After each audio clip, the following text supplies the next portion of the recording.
Have you ever been scrolling through apartment listings late at night, dreaming of a deal that's just way too good to be true? Picture this: you're a broke college student, practically drowning in student loans and surviving on a diet that's 90% instant noodles. Your current place, it has a shoebox with questionable plumbing and a roommate who thinks practicing the tuba at 3 a.m. is a great idea. Life is bleak. Then you see it. An ad that makes your heart stop. A stunning, sun-drenched luxury apartment right in the heart of the city. Floor-to-ceiling windows, a gourmet kitchen with appliances you've only seen on cooking shows, a bathroom that looks like a 5-star spa. And the rent. This is the part that makes you rub your eyes and check if you're dreaming. It's $0, nada, free. You read the listing again and again. It's real. Your mind is racing. Is this a typo, a scam, a social experiment? You're so desperate you don't even care. You design a deal with the devil for a decent night's sleep and a dishwasher. You frantically schedule a viewing. The property manager is this weirdly cheerful guy who just breezes through the showing, highlighting the marble countertops and the incredible city view. You keep waiting for the catch. Is it haunted? Is the building about to be demolished? Are you expected to perform some bizarre daily ritual for an eccentric millionaire? But the manager just smiles and hands you the keys. It's all yours, he says. As you're about to float out the door on a cloud of disbelief, he pauses, his smile tightening just a little. Oh, just one tiny thing, he adds, pointing down the long, elegant hallway. See that red door at the very end? Just never open it, ever. So, you move in. And it is glorious. You're living the high life. You take long, luxurious baths. You host dinner parties where you actually cook real food. You spend your evenings watching the city lights twinkle from your panoramic window. Life is perfect, almost, because every single day you walk past that red door. It's just a door, plain, solid red, with a simple, old-fashioned brass knob. But it looms in your mind. At first, you ignore it. It's a small price to pay for paradise, right? An open door in exchange for a life of luxury, easy. But curiosity is a funny thing. It starts as a whisper. What's behind it? A storage closet, a utility room. Why the big secret? The property manager's warning echoes in your head. Never open it, ever, the way he said it. It wasn't a casual request, it was a command, a threat. And that just makes you want to open it more. Let me know in the comments what you would do. Would you be able to resist, or would you be dying of curiosity just like me?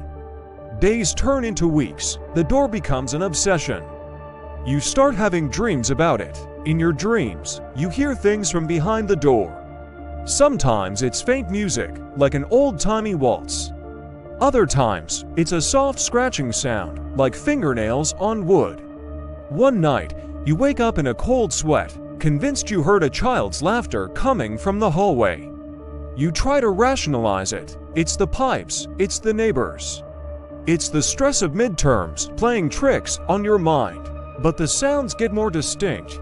You start hearing them even when you're awake. A faint, rhythmic thumping, a whisper that sounds like your own name. You try to put your ear to the door, but a wave of icy coldness pushes you back. The air around it is always several degrees colder than the rest of the apartment. You're starting to feel like you're not alone. You'll be cooking in your beautiful kitchen and catch a fleeting shadow in your peripheral vision. You'll find things moved. A book you left on the coffee table is now on the kitchen counter. The TV remote is in the fridge. Small things, but they add up, creating this constant, low-level hum of anxiety. Is this the price of free rent? A slow descent into madness. Your grades start to slip. You stop inviting friends over, afraid they'll ask about the door or notice your increasingly erratic behavior. You spend hours just staring at it, the smooth red paint seeming to pulse in the dim light of the hallway. You feel its presence even when your back is turned. It's a silent, watchful entity in your perfect home. One evening, you come home exhausted after a brutal exam. As you walk down the hall, you notice something new. A thin slip of paper has been slid under the red door. Your heart hammers against your ribs. Your hands are shaking as you bend down to pick it up. The paper is old, yellowed at the edges. Written on it in a shaky, spidery script are just 2 words: "Help me." That's it, the final straw. This isn't just a weird quirk of the apartment anymore. Someone or something is in there, and they need help. All the fear, all the anxiety, it's suddenly replaced by a surge of adrenaline.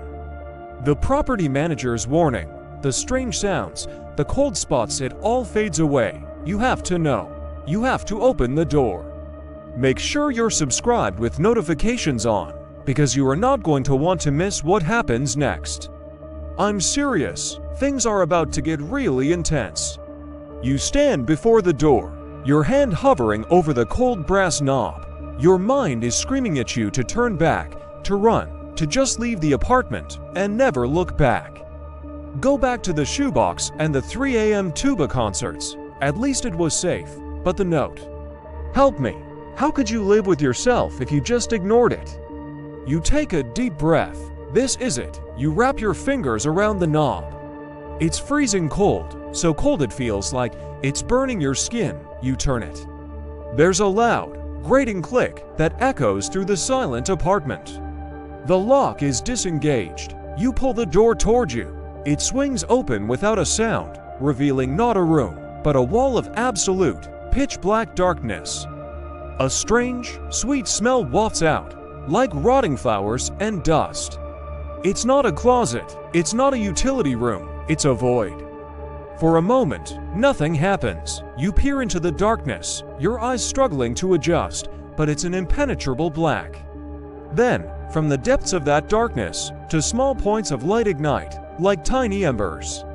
They blink, and you realize with a sickening jolt their eyes.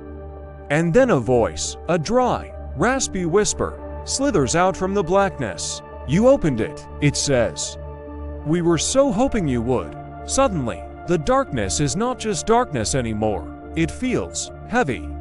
It begins to pour out of the doorway, like thick, black smoke, spilling onto the polished hardwood floor of your beautiful hallway. It doesn't just block the light, it seems to consume it. You slam the door shut, your heart trying to beat its way out of your chest.